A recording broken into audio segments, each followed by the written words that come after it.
There is panic in Russia. After another strike by the armed forces of Ukraine, flights are delayed, planes aren't flying, and Russians are left without electricity, water, or heat. And when things will be restored is unclear. We'll talk about all of this next. Hello, everyone. My name is Anastasiia Husarieva. Now, I'll tell you all the most interesting things that have happened so far, things you might have missed, but that are definitely important. Let's start with the statements from our General Staff of the Armed Forces of Ukraine. So, it is reported that an oil depot in the Volgograd region of Russia and a number of targets in the temporarily occupied territory of Ukraine have been hit. As part of measures to reduce the offensive capabilities of the Russian aggressor on the night of January 10th, according to the General Staff, our Ukrainian defense forces struck the oil depot. Thank you. Zhutovka is in the Oktyabrski district, Volgograd region of Russia, which is involved in supplying fuel to the units of the occupying forces. The target was hit, according to the General Staff. The extent of the damage is being clarified. In addition, on the temporarily occupied territory of Zaporizhzhia region, a UAV warehouse belonging to a unit of the 19th Motorized Rifle Division of the invaders was hit. A strike was also carried out on the enemy's UAV command post in the Pokrovsk area, Donetsk region. In addition, a number of enemy targets were hit in the temporarily occupied territory of Donetsk region. In particular, get ready to count concentrations of personnel from the 76th Air Assault Division.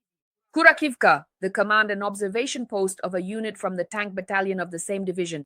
Hirnik, the command post of a unit from the 41st Army, also in Hirnik. In all cases, it has been confirmed. Strikes by attack drones hit their targets, enemy losses are being clarified. However, given the scale of these strikes, we can expect that the enemy's losses will be significant. And these are the images of the oil depot that was successfully attacked by drones. The governor of the region, Andriy Bocharov, reported that due to scattered debris at the oil depot in the Jovtnevi district, a fire broke out, which you can now see in these shots. It is also known that a substation in this district caught fire. Due to the UAV attack, the carpet plan, or as they call it, Kavior, was implemented at Volgograd Airport. As a result, 9 flights were delayed. Another 6 flights were canceled. But as they say, it's not just these flights. As I mentioned before, in Russia, or as they say, on Russia, there is a real aviation collapse. This is the board. These are the flights that are being delayed. About 30 flights are being delayed at Pulkovo. These are planes to Moscow, Naryan Mar, Kaliningrad, Nizhny Novgorod, Sochi, Samara, and Volgograd. Some flights have been completely canceled, not just delayed. And all of this, well, it's clear that this is also a consequence of bad weather. But looking at this board, we can understand and conclude that things are definitely tough for Russians right now. They're sleeping in airports. They're spending the night there. And when they'll be able to travel on those routes is still unknown. Meanwhile, in Belgorod, people are without water, without electricity, without heat. These are the kinds of messages spreading across the internet. We feel like we're in a cave. What does that mean?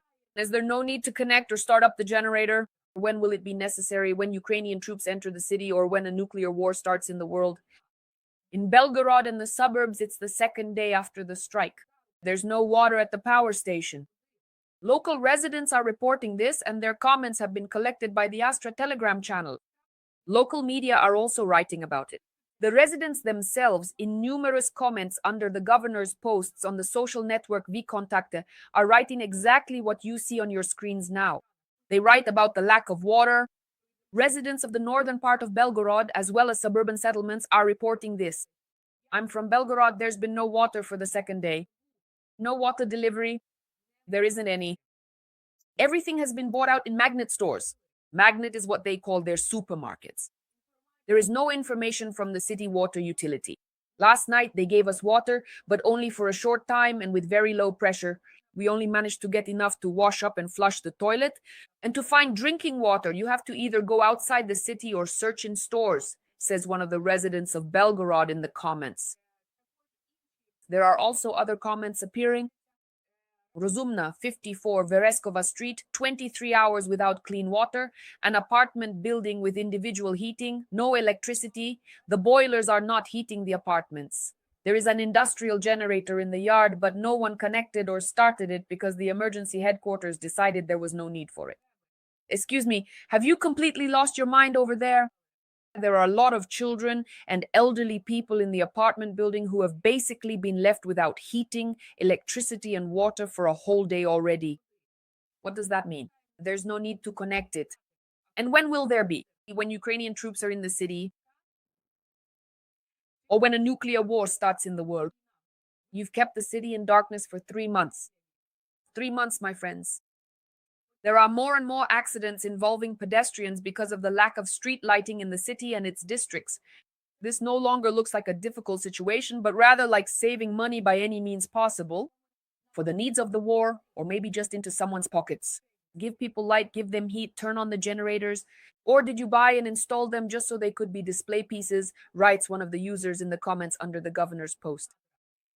There are also such comments appearing again, all addressed to the governor.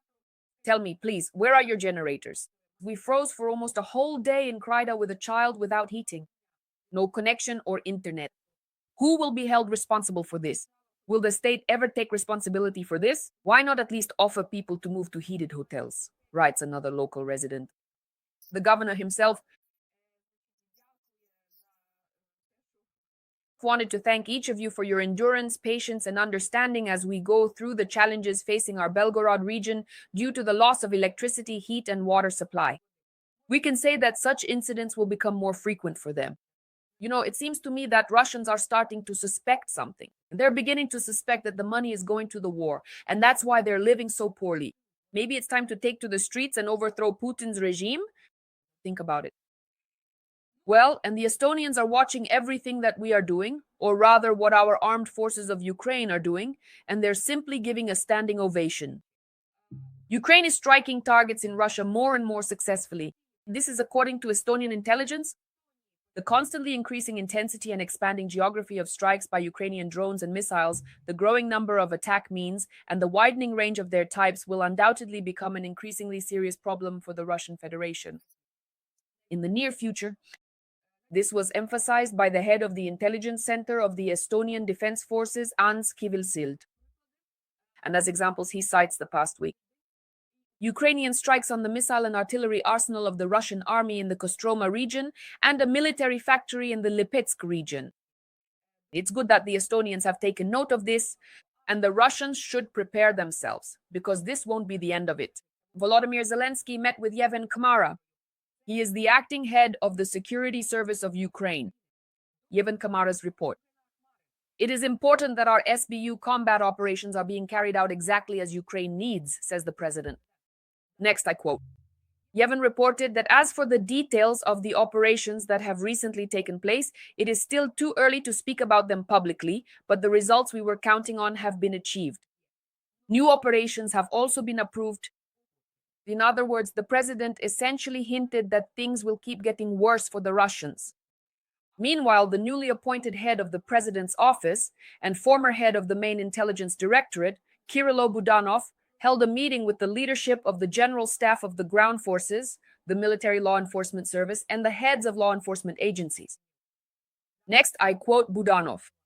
Corruption in the territorial recruitment and social support center system, as well as issues with discipline and law and order in the military, are problems that affect our defense capability. On the agenda are countering corruption in the territorial recruitment and social support center system and addressing issues of discipline and law and order in the army. Abuse of official duties and undermining military discipline are unacceptable, says Budanov. We are studying the issues related to these matters and preparing clear and effective solutions.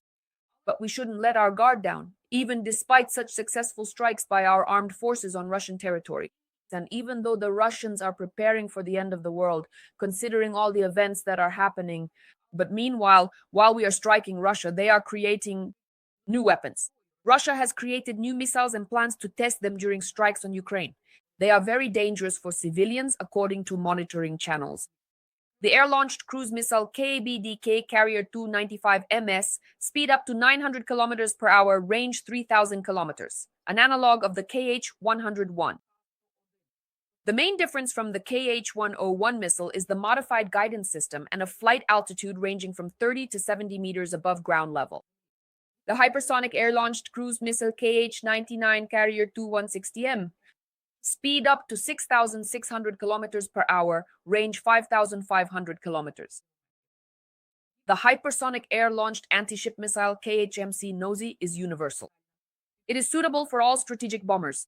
Range up to 900 kilometers, speed up to 4,200 kilometers per hour. In fact, it is an analog of the KH-22 missile. The production of new missiles is entirely dependent on Russian components without any foreign parts. This means that the quality and accuracy will be terrible, which will pose the greatest danger to the civilian population. And we know all too well that Russia is waging war against the civilian population, against children, because they are incapable of fighting the army. So, friends, that's the news for today. Subscribe to the channel, like this video, and please write in the comments what new strikes on Russia you expect. Well, we'll see you in our next broadcast. My name is Anastasiia Husarieva. Take care of yourselves. Wash your hands with soap, everyone. Bye-bye.